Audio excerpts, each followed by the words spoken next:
Name the British admiral who destroyed the Italian battle fleet. Not Mountbatten, he was in London giving press conferences. I mean the man who sank 3 heavy cruisers and 2 destroyers in a single night, the man who inflicted 2,303 casualties while losing exactly 3 of his own, the man who won the most lopsided fleet victory since Trafalgar. You cannot name him, can you? Almost nobody can. His name was Andrew Cunningham, and the reason you have never heard of him is that he refused to promote himself. An intelligent secret locked the full story away for nearly 40 years, and dead men who sink ships at sea leave no ruins to visit, no beachheads to commemorate, no iconic photographs to remember. This is the story of the Battle of Cape Matapan, the night the Royal Navy ambushed the Italian fleet in total darkness, at point-blank range, and changed the Mediterranean War in under 5 minutes. On the evening of the 27th of March, 1941, Admiral Sir Andrew Brown Cunningham went ashore at the Gezira Sporting Club in Alexandria, carrying a suitcase. He made himself conspicuously visible on the golf course, specifically within sight of the Japanese consul, whom British intelligence suspected of reporting on British naval movements. An evening party aboard HMS Warspite was publicly advertised. After dark, Cunningham slipped back aboard his flagship, and the Mediterranean fleet put to sea in secret. The consul reported nothing unusual. 300 miles to the northwest, Admiral Angelo Iachino was sailing toward a trap he did not know existed. To understand how we got here, and how a 19-year-old codebreaker, a game of golf, and 3 elderly battleships combined to destroy an Italian cruiser division, you have to go back to the beginning, to a telegram sent to a 10-year-old boy in Dublin, and the question it contained.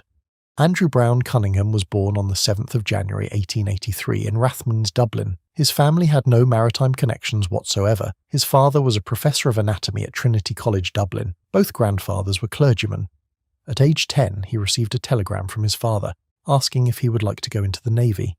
He replied with 3 words that would define his life. Yes, I should like to be an admiral. He entered the Royal Navy as a cadet aboard the training ship HMS Britannia at Dartmouth on the 15th of January 1897. His classmate was James Somerville, who would later command Force H at Gibraltar. The two would fight parallel wars in the same sea. Cunningham was a fighter from the start. At Britannia, he earned the nickname Meatface for bare-knuckle boxing in a stone quarry at age 14. He passed out 10th in his class, served as a midshipman during the Boer War, and transferred to a naval brigade that saw action at Pretoria. From 1908 onward, he became a destroyer man. Small ships, fast ships, aggressive ships. He commanded the destroyer HMS Scorpion through the entirety of the First World War. At the Dardanelles in 1915, Scorpion escorted bombarding ships and covered minesweeping trawlers under constant fire. The work was dangerous and unrelenting. Turkish shore batteries, mines, and enemy vessels posed constant threats. Cunningham thrived in this environment. He earned the Distinguished Service Order and later 2 bars to it, 3 DSOs by age 36. A record that marked him as one of the most decorated junior officers in the service. For context, the DSO was typically awarded for distinguished service under fire. To receive 3 before turning 40 was exceptional. Admiral Walter Cowan, his early mentor, wrote that Cunningham was an officer of exceptional valour and unerring resolution. Cowan himself was famously aggressive, a man who once challenged Italian officers to a duel. That he considered Cunningham exceptional tells you something about the scale of Cunningham's fighting spirit. I think that assessment was accurate, but incomplete. Cunningham was not merely brave, he was aggressive in a calculated way. He believed the purpose of a navy was to find the enemy and destroy him, not to preserve ships, not to avoid risk, to fight, but also to win. This philosophy, forged in the destroyers of the First World War, would define everything that followed. By 1939, Cunningham had risen to Vice Admiral. He had commanded the battleship HMS Rodney, served as rear admiral destroyers in the Mediterranean, and in 1937 became second in command of the Mediterranean fleet with his flag in HMS Hood. He hosted dinner aboard Hood for Italian naval commanders, including officers from Conte di Cavour and Giulio Cesare. Ships he would face as enemies within 3 years. On the 6th of June, 1939, he hoisted his flag in HMS Warspite at Alexandria as Commander-in-Chief Mediterranean Fleet. He called it the finest command the Royal Navy has to offer. Physically, historian Corelli Barnett described him as having a jawline like a battleship's bow. He was short, broad-shouldered, with bright blue eyes startlingly framed by red eyelids. He drove a car as if he were a Grand Prix driver, and was not above flicking butterballs across a banquet table with his spoon. He was irascible, demanding, and occasionally bullying. But he was also leavened with an earthy humour that made him beloved rather than merely feared. He told a staff officer to put away his tactical instruction books. "We are at war," he said. "We ought to know what to do by now." When an Italian torpedo boat posed no threat, he ordered his destroyers to sink the poor inoffensive bugger anyway. His reasoning was simple. The enemy must never think it's safe to leave harbour. If you're finding this valuable, subscribing genuinely helps. It tells the algorithm this kind of deep research is worth showing to more people. Now back to Cunningham. Cunningham's relationship with Winston Churchill was productive but deeply uneasy. Churchill sent what Cunningham called prodding messages to his Mediterranean commander. Cunningham found them harmful, as they implied a lack of confidence in the commander-in-chief on the spot. In his private diary, Cunningham called Churchill a most infuriating man who kept poking his nose into matters that did not concern him. He later wrote that Churchill was a drag on the wheel of war. Everything is centralised in him, with consequent indecision and waste of time. Churchill, for his part, privately considered Cunningham an officer of the old school and the pre-air age. When the post of First Sea Lord became vacant in 1943, Churchill initially opposed giving it to Cunningham. He was forced to relent when Admiral Bruce Fraser, offered the post first, declined with a devastating assessment. "I believe I have the confidence of my own fleet," Fraser said. Cunningham has that of the whole Navy. That single sentence tells you everything you need to know about how the Royal Navy viewed its Mediterranean commander. Yet there was mutual respect beneath the friction. Churchill wrote publicly that in the Eastern Mediterranean we found in Admiral Andrew Cunningham an officer of the highest qualities and dauntless courage. And when the Admiralty suggested evacuating the Eastern Mediterranean after Italy entered the war on the 10th of June 1940, Cunningham successfully resisted. He insisted Malta was strategically vital, a view Churchill shared. The aggressive philosophy that would destroy the Italian fleet at Matapan crystallised at the Battle of Taranto on the 11th of November 1940. 21 Fairey Swordfish biplanes from HMS Illustrious attacked the Italian fleet in harbour at night.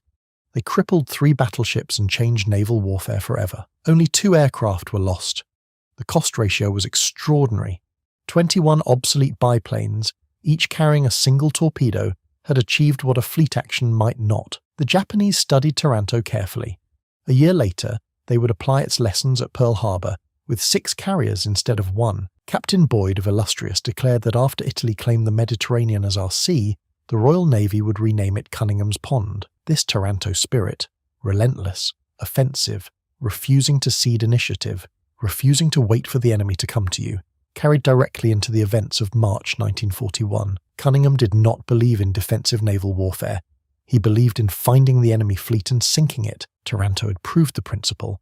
Matapan would prove it again. The Battle of Cape Matapan began not on the Mediterranean but in a cottage at Bletchley Park. A 19-year-old German language student named Mavis Lever was working under the brilliant mathematician Dilly Knox.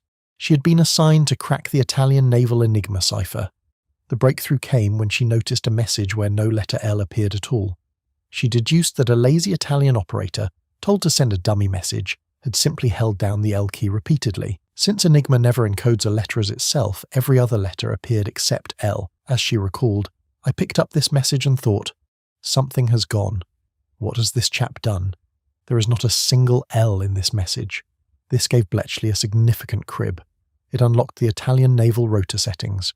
Within weeks, Knox's team was deciphering Italian fleet communications with increasing speed. Around the 25th of March, 1941, Lever decoded a message from Supermarina, the Italian Naval High Command, to Crete. The message read, "Today is the day -3. Over the next 72 hours, Knox's team unravelled further messages revealing the composition of the Italian fleet. 1 battleship, 6 heavy cruisers, 2 light cruisers, 13 destroyers. Their objective was attacking British convoys supplying the expeditionary force in Greece. The intelligence flowed from Bletchley through the Admiralty's Operational Intelligence Centre to Cunningham's headquarters in Alexandria. Cunningham now knew the Italians were coming. The date, the force composition, the objective. But he faced a critical problem. If he reacted too perfectly, the enemy might suspect their codes were broken. His solution was a masterpiece of deception. First, he arranged for a short Sunderland flying boat to overfly the Italian fleet on the 27th of March. This provided a plausible conventional explanation for how the fleet had been spotted. Second, he played golf. The Japanese consul at the Gezira Sporting Club watched the British commander-in-chief stroll the fairways with his suitcase, apparently settling in for a leisurely evening. British intelligence believed any unusual activity would be reported. Admiral Iachino received no warning that the British fleet was preparing to sail. By midnight, Cunningham was aboard Warspite and steaming northwest at 20 knots. The trap was set. The strategic context was acute. By March 1941, Rommel's Africa Corps had arrived in North Africa. Britain was shipping troops to Greece via convoy from Egypt under Operation Luster. Malta was under sustained Axis air attack. Germany pressured Italy to use its fleet to interdict the Alexandria to Greece convoys. At the Conference of Murano in February, Admiral Raeder demanded more aggressive Italian action. The Luftwaffe promised air cover. Most critically, German intelligence told the Italians that the British had only one operational battleship and no aircraft carriers in the Mediterranean. This was catastrophically wrong. Cunningham had 3 battleships and the carrier HMS Formidable. Admiral Angelo Iachino, born in 1889, a veteran of the Italo-Turkish War and First World War, had commanded the Italian battle fleet since December 1940. He sailed from Naples on the evening of the 26th of March aboard the modern battleship Vittorio Veneto, 45,000 tons, 9 15-inch guns, over 30 knots.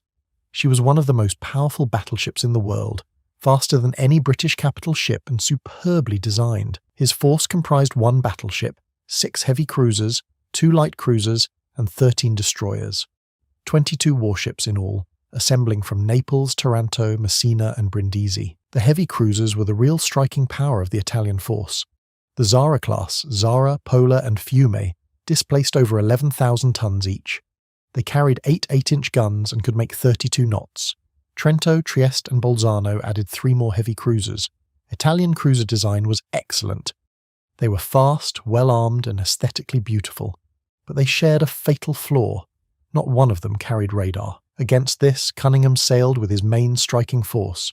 3 battleships, Warspite, Barham, and Valiant. 1 carrier, Formidable, and 8 destroyers. Separately, Vice Admiral Pridham Whipple commanded a cruiser force of 4 light cruisers and additional destroyers, already at sea from Greek waters, acting as the bait. His battleships were old. Warspite and Barham had fought at Jutland 25 years earlier. Valiant was of similar vintage. They could make only 24 knots to Vittorio Veneto's 30+, but they carried 15-inch guns that could penetrate any armour the Italians had, and they had been modernised with one critical addition: radar. On paper, the fleets were closely matched. In practice, the British held 4 decisive advantages the Italians did not know about. First, ultra-intelligence. Cunningham knew where the Italians were going before they got there. Second, shipborne radar. HMS Valiant carried Type 279 radar. Not a single Italian warship had radar of any kind. Third, carrier-based air power. The Italians had no aircraft carriers. Mussolini believed Italy itself was an unsinkable aircraft carrier. Fourth, intensive night fighting training. The Royal Navy had drilled for night surface actions for years. The Italian Navy had no night fighting doctrine whatsoever. These 4 advantages would prove decisive. But first came a long day of chase, airstrikes, and a single torpedo that changed everything. At 6:35 on the morning of the 28th of March, a floatplane from Vittorio Veneto spotted Vice Admiral Pridham Whipple's British cruiser force 50 miles ahead of the Italian 3rd Cruiser Division. Pridham Whipple was acting as bait, drawing the Italians toward Cunningham's battleships. By 8:12, the Italian heavy cruisers Trieste, Trento, and Bolzano opened fire at 24,000 yards. The 3 ships fired 525 rounds of 8-inch armour-piercing ammunition. Italian range-finding problems caused excessive salvo dispersion. No significant hits were scored. After 45 minutes, the Italian cruisers broke off and turned northwest to rejoin Vittorio Veneto. At 10:55, Iachino sprung his trap. Vittorio Veneto herself opened fire on the British cruisers at 25,000 yards, 94 rounds in 29 salvos. The shells were well aimed but scattered. An officer on HMS Orion's bridge exclaimed, "What is that battleship over there? I thought ours were miles away." Pridham Whipple's cruisers turned and fled southeast under smoke. Now Cunningham played his carrier card. HMS Formidable carried just 27 aircraft, 10 albacores, 4 swordfish, 13 fulmars, well below her capacity of 41, but it was enough. The first strike, launched late morning, sent 6 albacores against Vittorio Veneto. No hits, but the air attack forced evasive manoeuvring, and by early afternoon Iachino broke off his pursuit and began retiring toward Taranto. The second strike, around 15:15, changed everything. Lieutenant Commander John Dalyell Stead, DSO, flew his albacore to within 1,000 meters of Vittorio Veneto and released his torpedo. It struck the battleship's outer port propeller 15 feet below the waterline. 4,000 tons of water flooded in. The great ship shuddered, trailed smoke, and ground to a halt. Daniel Stead and his 2 crewmen were killed by anti-aircraft fire. They were the only British fatalities of the entire battle. When the news reached Cunningham, he was characteristically in his bath. He calmly rose, covered in soap, and began dictating orders. Rear Admiral Boyd reported the hit. Cunningham replied, "Well done, give him another nudge at dusk." By 1642, Vittorio Veneto's damage control restored power. She got underway at 19 knots, reduced from her 30-knot capability, but still fast enough to outrun Cunningham's 24-knot battleships. The British were 65 miles astern and closing, but the gap was narrowing too slowly. Everything now depended on the dust strike. At 1936, 10 torpedo aircraft, 6 albacores and 2 swordfish from Formidable, plus 2 swordfish from 815 Naval Air Squadron based in Crete, attacked the Italian fleet. Iachino deployed his ships in 3 columns behind smoke and a ferocious anti-aircraft barrage. The tactic worked. No further hits struck Vittorio Veneto, but 1 torpedo struck the heavy cruiser Pola. She had nearly stopped to avoid colliding with Fiume and could take no evasive action. The torpedo knocked out 5 boilers and the main steam line. Pola lost all electrical power and drifted to a dead stop, approximately 70 miles southwest of Cape Matapan. Here is where the decision becomes indefensible. At 2015, Iachino learned that Pola was crippled and immobile. He faced a choice. Without radar, he had no way to detect approaching threats. His intelligence picture was catastrophically wrong. He believed Cunningham's battleships were at least 170 miles away. They were actually 45 miles astern and closing fast. Unwilling to abandon Pola's crew, Iachino ordered Vice Admiral Carlo Cataneo to turn back with the entire 1st Cruiser Division, heavy cruisers Zara and Fiume, 4 destroyers, Alfieri, Carducci, Gioberti, and Oriani. Their mission was to either tow or scuttle Pola. It was the decision that would destroy them. At 2015, HMS Orion's radar picked up Pola, dead in the water 6 miles away. By 2200, HMS Valiant's Type 279 radar detected the approaching Italian rescue squadron. Cunningham altered course to close. His staff officer, Commander Power, urged caution.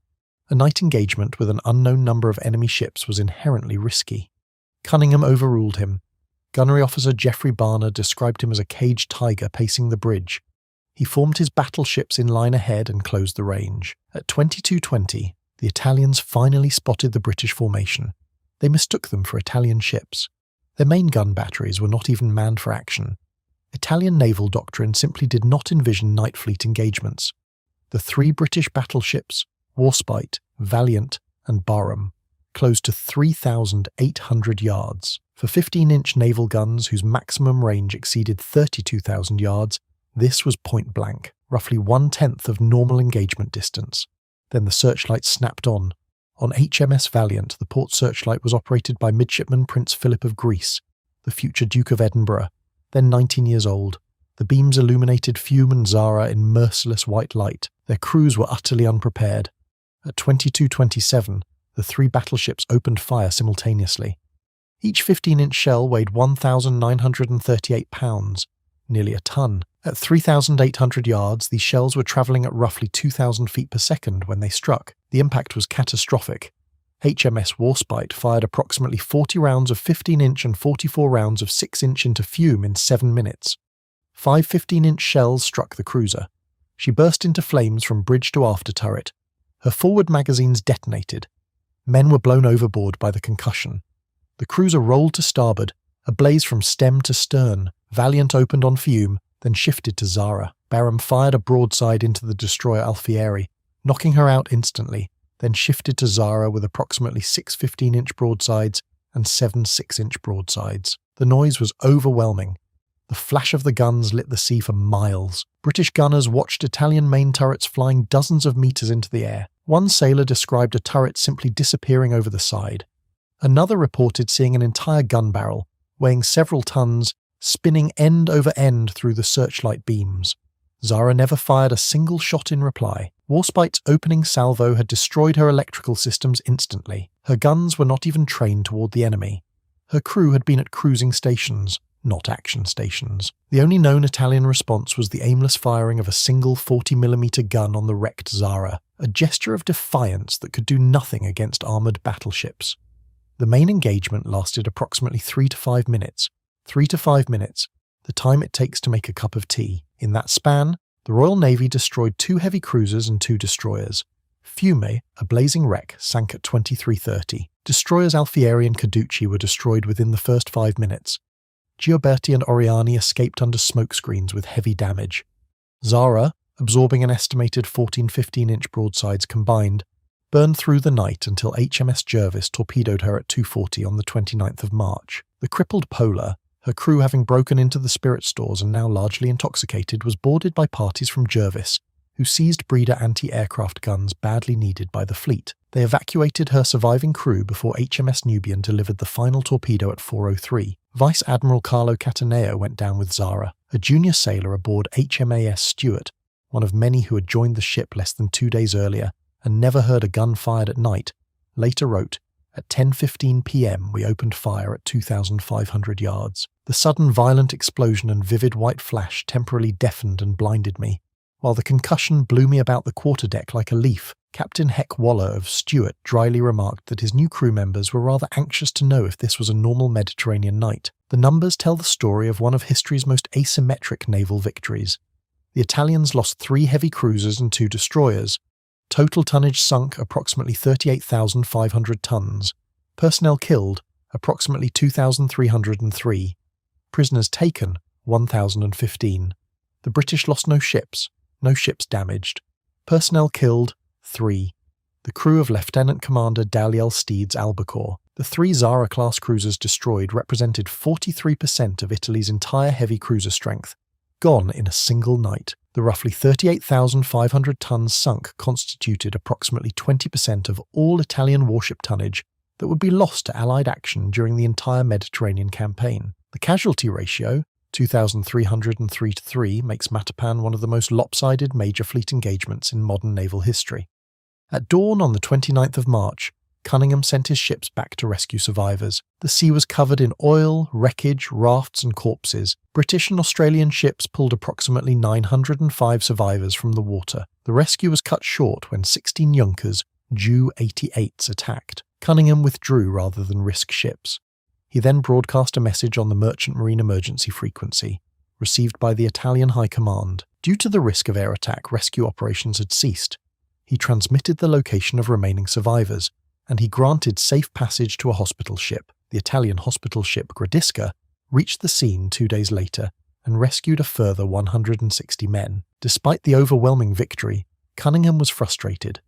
Vittorio Veneto had escaped.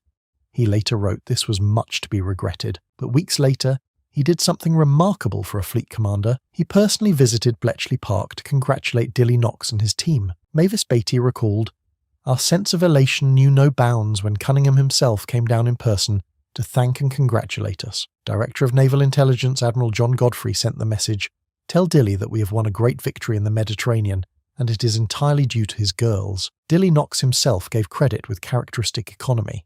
"The battle was won," he said, "by the grace of God and Mavis." The strategic consequences of Matapan rippled across the Mediterranean for the remainder of the war. The Italian surface fleet severely reduced its offensive operations against British forces after Matapan. It would not again seek a major fleet action against a British force containing battleships or a carrier. This was not simply caution. It was institutional paralysis. Journalist Gianni Rocca called the Battle Caporetto at sea, invoking Italy's catastrophic First World War rout. The comparison was apt.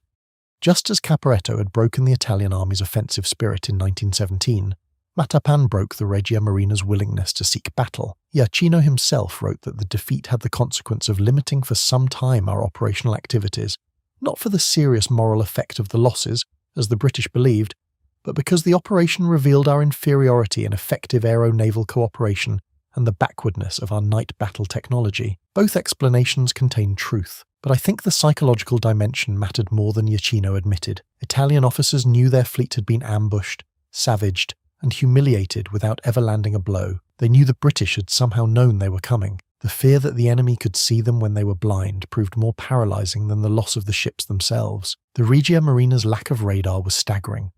The first Italian warship received a prototype radar set only on the 20th of April 1941, 3 weeks after Matapan. By spring 1943, barely 5 months before Italy's surrender, only 12 Italian warships had radar installed. Compare this to the Royal Navy, which had been fitting radar to major warships since 1938. The technology gap was not inevitable. It was the result of choices made by the Italian naval leadership in the 1930s, and those choices cost 2,300 lives on a single night. In my view, Matapan's most immediate strategic gift was time and space.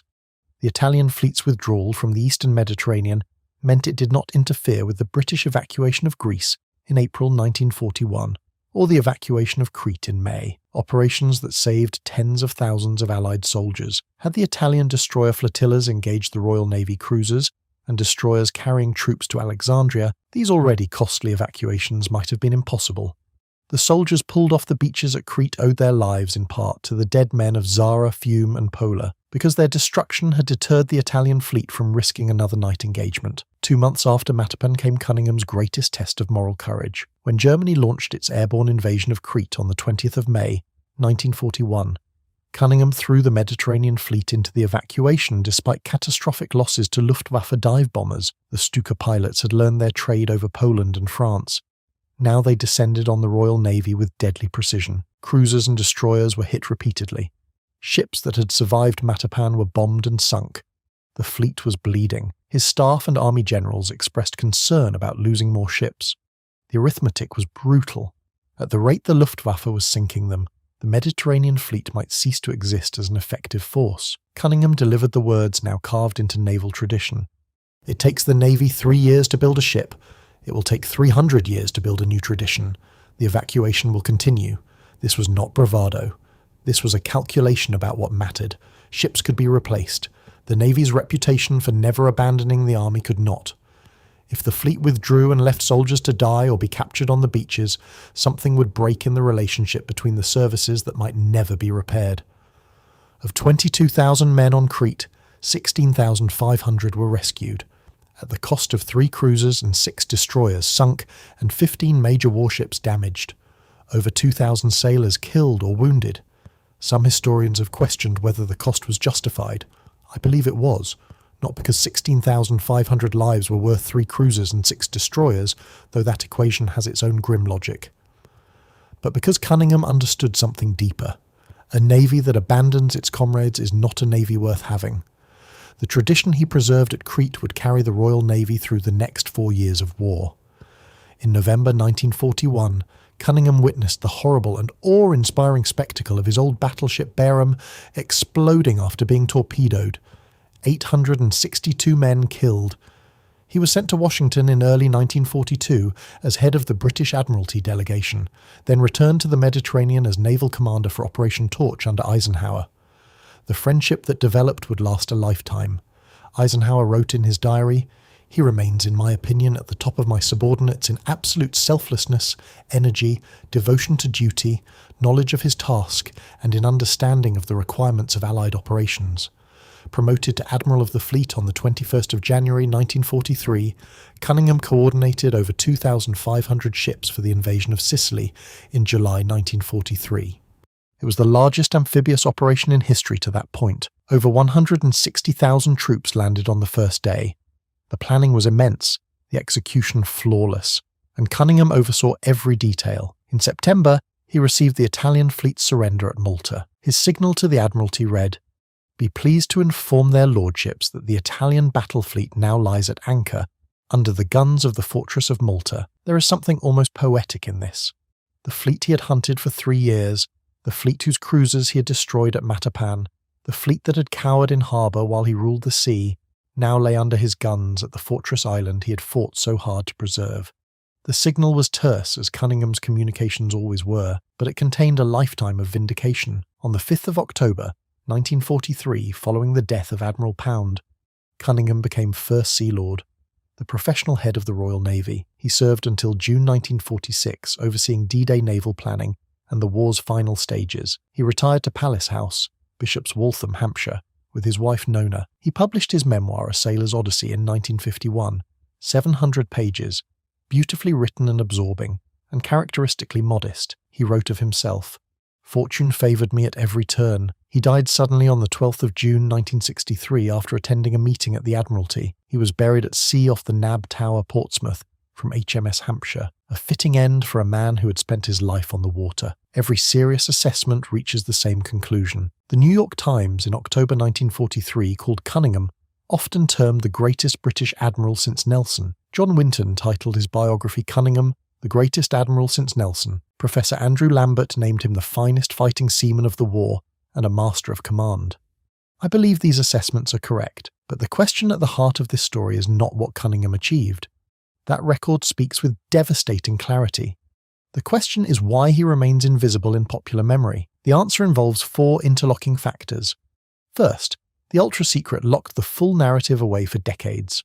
The role of Bletchley Park in Matapan was classified until 1978. For nearly 40 years, the most dramatic element of the story, a 19-year-old codebreaker's discovery enabling the ambush of a fleet, could not be told. By the time the files were declassified, the war's popular narrative had calcified around Montgomery in the desert, the Battle of Britain in the air, and D-Day on the beaches. There was no room left for a Mediterranean naval victory that required explaining signals intelligence to appreciate fully. Second, naval warfare is inherently invisible. There are no iconic photographs of Matapan, no ruins to visit, no beachheads to commemorate. Ships fight over featureless ocean and leave nothing behind. The Mediterranean naval campaign lacks a single dramatic arc comparable to the Desert War or the Bomber Offensive. Worse, the Pacific theatre absorbed the great naval battle narrative. Midway, with its dramatic carrier duels, became the defining sea battle of the war in popular imagination, particularly in American-dominated media. Third, Cunningham refused to promote himself. Unlike Mountbatten, great-grandson of Queen Victoria, Churchill's protégé, immortalised in Noel Coward's 1942 film In Which We Serve, who curated his legacy through carefully controlled books, articles and television programmes, Cunningham was modest to a fault. Historian David Canada noted the disquieting gap between the promise and the performance in Mountbatten's career. Yet Mountbatten's royal connections, glamorous lifestyle, dramatic assassination by the IRA in 1979, and post-war career as Viceroy of India and Chief of the Defence Staff kept him permanently in public consciousness. Cunningham retired quietly, published an understated memoir, and attended meetings at the Admiralty. The professional Navy knew the difference. Fraser's declaration that Cunningham had the confidence of the whole Navy was the verdict of the service itself, implicitly contrasting him with more politically adept but less operationally gifted rivals. Fourth, the Italian opponent is undervalued. Popular culture assigns less weight to victories over Italy than over Germany or Japan, yet the Regia Marina was the world's fifth largest navy in 1940. 6 battleships, over 20 cruisers, more than 100 submarines. Italian ship design was excellent. Samuel Eliot Morison called it a new fleet of handsome ships, powerful for their class and unusually speedy. The failure was not in ships but in systems. No radar, no night fighting doctrine, no carrier aviation, no effective coordination with the Air Force. Matapan exposed all of these, and Cunningham exploited every one. His bust stands in Trafalgar Square near Nelson's Column, placed there by Frantabelski in 1967, unveiled by Prince Philip, the same Prince Philip who had once operated the searchlight that illuminated the doomed Italian cruisers. Inside the bust, fittingly, there is reportedly a half-pint Guinness bottle, a nod to Cunningham's Irish birth, placed there by the sculptor. It is a modest memorial for a modest man who achieved immodest things, a battle won by codebreakers and carrier pilots, by radar and ruthless aggression, by a commander who paced his bridge like a caged tiger and chose to close to point-blank range in darkness against an enemy who could not see him coming. A battle that cost 3 British lives and destroyed a cruiser division.